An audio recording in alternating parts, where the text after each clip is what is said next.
बंदर का mix fruit juice. जंगल में गर्मियाँ शुरू हो गई थी। शेर महाराज भी काफी परेशान हो गए थे। उफ, ये गर्मी, क्या करूं इस गर्मी से राहत पाने के लिए? कोई मुझे मीठा और ताजा जूस लाकर दे तो मजा आ जाए, लेकिन कौन बनाएगा जूस? इस तरह शेर अपनी सोच में डूबा हुआ था। तभी वहाँ एक भालू आता है और वो कहता है, क्या हुआ महाराज, आप किस सोच में डूबे हुए हो? शेर गर्मी और जूस की बात भालू को बताता है। शेर की बात सुनकर भालू कहता है, महाराज, अगर आप जंगल में एक प्रतियोगिता रखो और जीतने वाले को उचित इनाम में कुछ दो, तो सारे जंगल के जानवर जीतने की होड़ में अच्छा जूस बनाने की कोशिश करेंगे। अरे वाह भालू, तुमने तो बड़ी ही अक्लमंदी की बात कही है। मैं कल सवेरे ही सारे जंगल में ऐलान करता हूँ। दूसरे दिन सवेरे ही शेर जंगल में सभा बुलाता है, जिसमें सारे जानवर आते हैं। तब राजा शेर कहता है, देखो साथियों, जंगल मुझ अकेले से अब संभाला नहीं जा रहा, इसलिए मैं चाहता हूँ कि कोई मेरा खास मंत्री बने। लेकिन इसके लिए उचित जानवर को चुनने के लिए एक प्रतियोगिता का मैंने आयोजन किया है। कैसी प्रतियोगिता महाराज, और क्या करना होगा इस प्रतियोगिता में? इस प्रतियोगिता में आप सभी जानवरों को अपने अपने तरीके से जूस बनाना होगा। जिसका जूस सबसे ताजा और स्वादिष्ट होगा, उसी को मैं अपना खास मंत्री बनाऊंगा। ये सुनते ही जंगल के जानवरों में एक अजीब सी बेचैनी होने लगी, क्योंकि हर कोई शेर महाराज का खास मंत्री बनना चाहता था।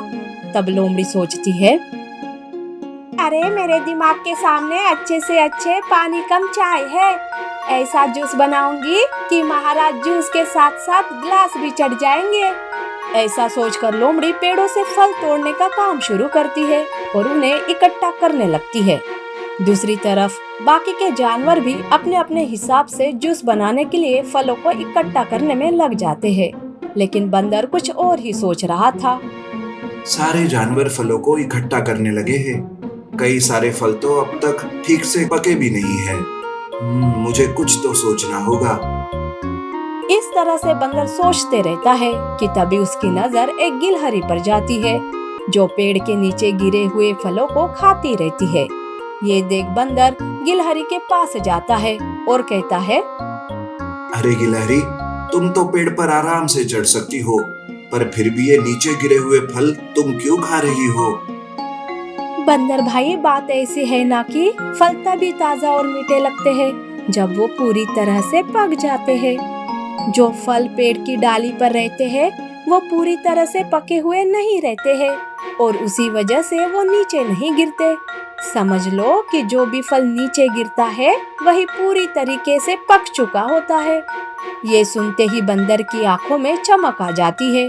वो कोई फल पेड़ से नहीं तोड़ता और जो नीचे गिरे रहते हैं उन्हीं को उठाता है और जमा करने लगता है। लेकिन बंदर की ये हरकत देख लोमड़ी कहती है, अरे बंदर, तू क्या पागल हो गया है?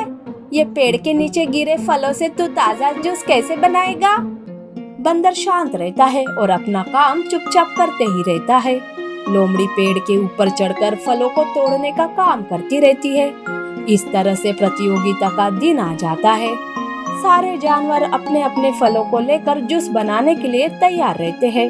तभी वहाँ भालू आता है और प्रतियोगिता शुरू करने के लिए विसल बजाता है।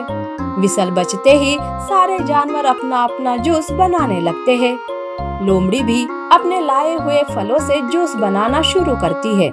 उधर बंदर ने भी पके आम, रसीले अनानास, रसदार संतरे और मोटे जामुन को अपने होशियार बुद्धि और तेज गति से फलों को सटीकता से छीला, काटा और निचोड़ा। इस तरह से बंदर का ऑल फ्रूट्स मिक्स जूस तैयार हो गया। जूस की सुगंध हवा में भर गई। जैसे जैसे प्रतियोगिता खत्म होने लगी, जानवर रस चखने के लिए इकट्ठा हो गए। बंदर ने अपना ऑल फ्रूट्स मिक्स जूस पेश किया। लोमड़ी ने भी अपना फ्रूट जूस पेश किया। तभी महाराज वहाँ आते हैं। जैसे कि मैं देख रहा हूँ, हवा में फैली सुगंध बता रही है कि सारे जानवरों ने जूस बनाने में खूब मेहनत ली है। तो चलो मैं जूस चखकर आज का विजेता कौन है ये बताता हूँ। शेर ने अपनी आंखों में चमक के साथ सारे जानवरों के जूस को चख लिया। बहुत विचार विमर्श के बाद उन्होंने घोषणा की, वैसे तो जूस सभी जानवरों ने बड़े ही अच्छे बनाए हैं, लेकिन एक का जूस ऐसा है जो बेहद ही ताजा और रसीला है। ये सुनते ही लोमड़ी सोचने लगती है, अरे वाह, ताजा और रसीला मतलब मेरा ही जूस विजेता है। और इसी के साथ आज का जूस बनाने वाला जानवर है बंदर। जूस बनाने की प्रतियोगिता का विजेता बंदर है। ये सुनते ही लोमड़ी को बहुत गुस्सा आता है और वो कहती है, आप ये फैसला कैसे ले सकते हैं कि बंदर का जूस सबसे अच्छा है? मैंने तो पेड़ों पर चढ़ चढ़कर फलों को तोड़ा और उनसे जूस बनाया।